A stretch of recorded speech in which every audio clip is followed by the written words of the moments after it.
L'égalité entre les hommes et les femmes, quoi qu'on en dise, passe malgré tout par le travail des femmes. Passe par, en tout cas, le goût, comment dirais-je, d'une œuvre qui dure plus qu'un jour. Puisque finalement, le travail des femmes, à la maison, c'est un travail quotidien et qu'il faut refaire, hein, qu'il faut refaire chaque jour. Le travail, je dirais, le travail des femmes, en tout cas le goût d'une œuvre qui dure plus qu'un jour, c'est important aussi ça pour les femmes. Et donc par la recherche d'une plus grande conciliation entre la vie familiale et la vie professionnelle. Et je crois que ce dernier enjeu vaut pour les hommes et pour les femmes, et qui doivent aujourd'hui s'épauler dans cet équilibre-là à trouver ensemble. Et que cela, s'ils trouvent un équilibre, ils y seront finalement gagnants tous les deux. Et que la relation homme-femme n'en sera que plus bénéfique. Et c'est vrai que cette conciliation entre vie personnelle, vie familiale et vie professionnelle, elle semble encore aujourd'hui beaucoup plus problématique pour la femme. Pourquoi? Parce que c'est malgré tout elle qui majoritairement encore aujourd'hui a la charge des tâches domestiques, de l'éducation des enfants, auxquels se rajoute la prise en charge la prise en charge des vieux parents. Et souvent d'ailleurs, à peine que les enfants commencent, si vous voulez, à s'envoler du nid familial, qu'elles sont amenées à prendre soin des vieux parents. Ce qui fait que la femme, souvent, entre 30, je dirais, et entre 30 et 50 ans, au cœur de sa vie professionnelle, n'en finit pas de courir. Tiraillée par des exigences contradictoires. Et donc, il lui faut, c'est vrai, beaucoup d'énergie et un moral d'acier. Et à peine ose-t-elle se plaindre qu'elle trouve toujours une bonne âme, et c'est souvent une autre femme, sa mère d'ailleurs parfois, qui lui dit « bah écoute, tu l'as bien voulu ». Et c'est vrai que élever des enfants rend plus difficile l'accès au poste à responsabilité. Mais le barrage, cet obstacle pour accéder au poste à responsabilité, beaucoup parlent encore justement beaucoup de femmes disent à souffrir, qu'elles souffrent d'une forme de misogynie sur les yeux, dans leur lieu professionnel. Mais il me semble que finalement le barrage le plus important que rencontrent les femmes aujourd'hui, c'est pas tellement l'effet de la domination masculine ou alors de la misogynie, c'est davantage peut-être de l'autocensure et des contraintes mentales qu'elles s'imposent, par manque de confiance en soi, par sentiment d'imposture, par intériorisation aussi d'une hiérarchie entre les sexes, d'une infériorité supposée. Donc elles ont souvent le sentiment de ne pas être à leur place, ou d'usurper, de tenir un rôle, un sentiment d'imposture. Et finalement, c'est contre ça, c'est contre ces contraintes mentales qu'elles s'imposent parfois elles-mêmes, mais qui est le fruit aussi d'une longue histoire, qu'elles doivent lutter. Et c'est là que j'évoquerai quand même cet essai récent, qui a été source de polémique, d'Elisabeth Badinter, qui a été présenté parfois de manière un peu caricaturale, mais qui l'est peut-être aussi parfois. Donc vous l'avez peut-être lu, vous avez lu des articles autour sur... ça s'appelle d'ailleurs « Femmes et mères, le conflit ». Donc c'est vraiment le cœur de notre sujet ce soir. Il me semble malgré tout que dans ce livre, Elisabeth Badinter, si elle a soulevé tant de polémiques, c'est parce qu'elle a bien pointé ce conflit identitaire femme-mère, et qu'elle a visé juste, et en appuyant finalement là où ça fait mal. Elle insiste notamment sur les devoirs accrus de la mère envers, je la cite, l'enfant que l'on choisit aujourd'hui de faire naître. À partir du moment donné où le désir d'enfant ou l'enfant est choisi et voulu à telle période, vous voyez que tout cela relève finalement du choix personnel, le sentiment de responsabilité, la volonté de bien faire est aussi accru. Et ces devoirs donc accrus de la mère, conjugués à la crise économique, pourraient donner raison à Elisabeth Badinter, qui redoute un frein à la marche des femmes vers l'égalité.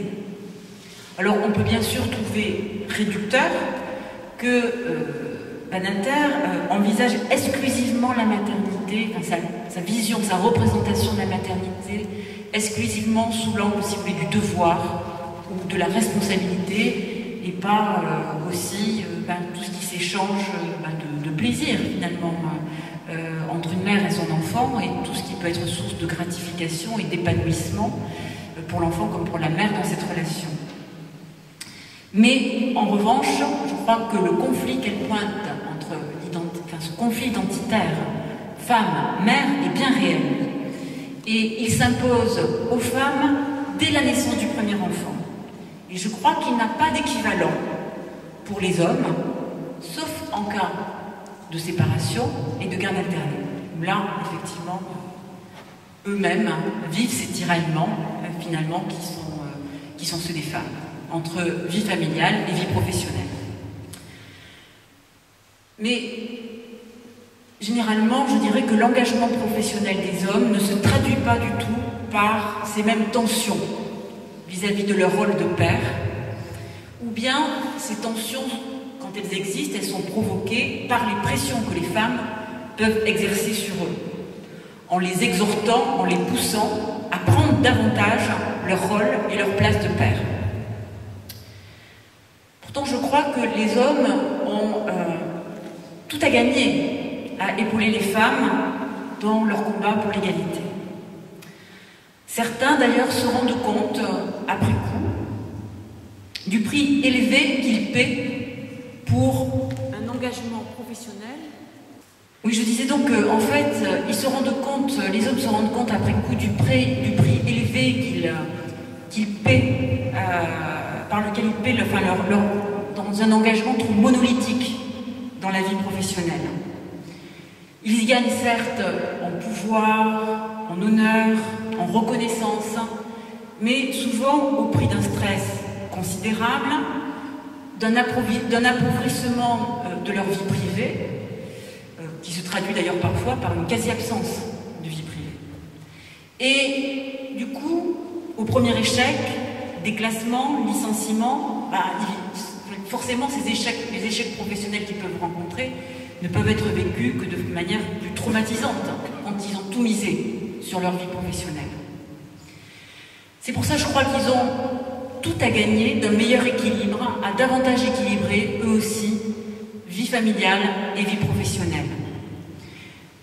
Enfin, je pense que l'éducation partagée est un relais extraordinaire qui donne aux parents aussi une intelligence beaucoup plus fine de leur enfant. Je crois que les rôles du père et de la mère ne sont pas des rôles interchangeables. Ils s'assouplissent, ils se modèlent là aussi sur la complexité, si vous voulez, des parcours. Le partage des tâches, en tout cas, est important et permet de découvrir les territoires dans lesquels chacun excelle et d'éprouver aussi, dans la durée, le besoin réciproque qu'on peut avoir de l'autre. Je crois que c'est important de pouvoir, que cette reconnaissance, en tout cas, des compétences de chacun, et qui peut se traduire dans le couple par une admiration mutuelle. « Ah, t'as fait ça, je n'aurais pas été capable de faire ça sans toi. » Ou en tout cas, la reconnaissance de « il sait faire » ou « elle sait faire des choses que je ne sais pas faire ». C'est important dans la vie d'un couple. Ça inspire aussi la gratitude. Ah ben tiens, il a fait ça, elle a fait ça pour moi. Et puis, ça permet de maintenir aussi ce partage, en tout cas, ça permet de maintenir intact un dialogue, la nécessité d'un dialogue permanent et d'approcher peut-être aussi, au travers de cette différence de compétences, de territoire de chacun, on touche un peu à cette énigme de la différence, à ce mystère de l'autre. Et je crois que ça, c'est le cœur, ce qui fait le cœur et l'intimité de la vie d'un couple. Donc les hommes et les femmes aujourd'hui, c'est vrai, se retrouvent dans une situation inédite. Ils sont sûrement moins contraints de jouer un rôle qui est distribué d'avance. Donc ils ont la possibilité de se réinventer et d'inventer ces rôles-là ensemble. Les pères et les mères d'aujourd'hui me semblent aussi davantage accepter qu'ils ne sont pas tout-puissants, qu'ils sont défaillants. Donc forcément, ils vont rater des choses. C'est bien. Mais c'est vrai qu'ils paient cette perte un petit peu de pouvoir par une incertitude sur ce qu'ils ont à transmettre. En tout cas, ils se posent des questions sur ce qu'ils ont à transmettre en tant qu'hommes et en tant que femmes. Ils s'interrogent. Mais je pense que cette interrogation aussi est intéressante. La figure, en tout cas, du patersme familial, du chef de famille, si vous voulez, a disparu. Et à la notion d'autorité paternelle, je l'ai évoqué tout à l'heure, c'est substitué l'autorité parentale partagée. Et les pères y ont gagné. Je crois qu'ils ont gagné dans une relation, le fait de ne pas être... que l'autorité parentale ne repose pas uniquement sur leurs épaules, leur a permis aussi de créer des relations plus personnelles avec leurs enfants. Ils ont des dialogues que probablement on n'avait pas leur grand-père ou leur arrière-grand-père, avec des relations affectives probablement plus riches avec leurs enfants. La maternité aussi, je l'ai un petit peu brièvement évoqué tout à l'heure, mais là aussi il y a des doutes, hein, si vous voulez, et qui sont intéressants, des doutes. Alors, si il y a toujours eu, par exemple, un doute sur l'identité du père. Hein. Le père, finalement, a toujours été incertain, jamais été certain qui était le père. En revanche, sur la mère, il n'y avait pas de doute. Mais avec l'évolution des sciences, il n'y avait pas de doute, puisque c'était celle qui portait l'enfant et qui le mettait au monde. Mais je dirais que ceci est aussi remis en question par l'évolution des sciences, notamment par la division de la maternité, introduite par la gestation, ce qu'on appelle la gestation pour autrui, ou l'hypothèse éventuelle d'une universalisation de la procréation qui ne serait plus le privilège des femmes, avec la possibilité de l'utérus artificiel. Ça va être des remises en question importantes à venir, puisque vous essayez d'évoquer aussi l'avenir, mais en tout cas, il faut les pointer. Hommes et femmes deviennent, c'est vrai, de moins en moins dépendants les uns des autres, puisque chacun est capable de pourvoir à tous les rôles. Ils découvrent ce qui fait la singularité de leur identité, la façon dont ils parviennent à devenir libres et à se construire. Tout devient aujourd'hui objet de choix, pour les hommes comme pour les femmes.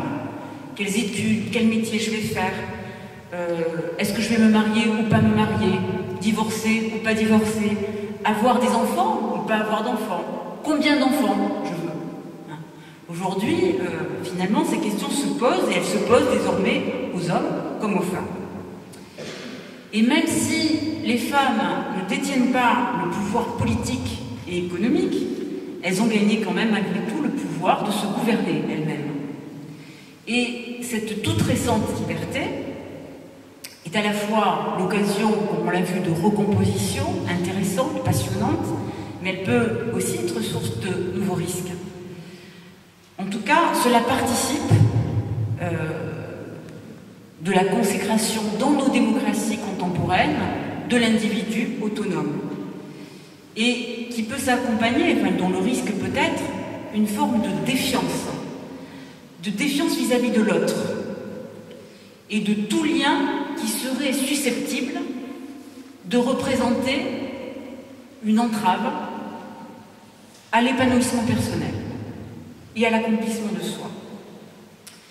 Donc je crois que c'est cette conquête de l'autonomie qui peut être source, qui a été une grande richesse, hein, une source d'émancipation, si vous voulez, des individus, mais elle peut se payer par de nouveaux risques, hein, et notamment par la fragilisation des liens, mais aussi par des périodes de plus longue solitude que traversent les hommes et les femmes.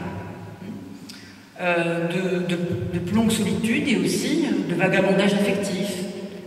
Donc là, on voit bien aussi que les parcours des hommes et des femmes sont en train de se transformer. Et je dirais que probablement le pire, ce serait que dans cette consécration, si vous voulez, de l'autonomie et dans cette recherche de soi, de l'accomplissement, d'un accomplissement personnel, le pire, ce pourrait être que de guerre lasse, hommes et femmes choisissent le chacun pour soi.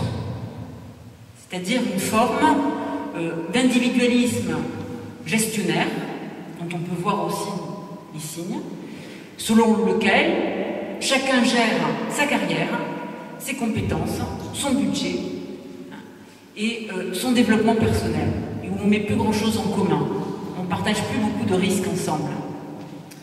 Donc ceci, pourrait se faire au détriment du tissage des liens, qui lui suppose attention à l'autre et souci de l'autre, décentrement de soi. Et pour cela aussi, consentement, si je reconnais que j'ai besoin de l'autre, ça veut dire aussi que j'accepte que je suis défaillant, que je ne me suffis pas moi-même, que je suis vulnérable.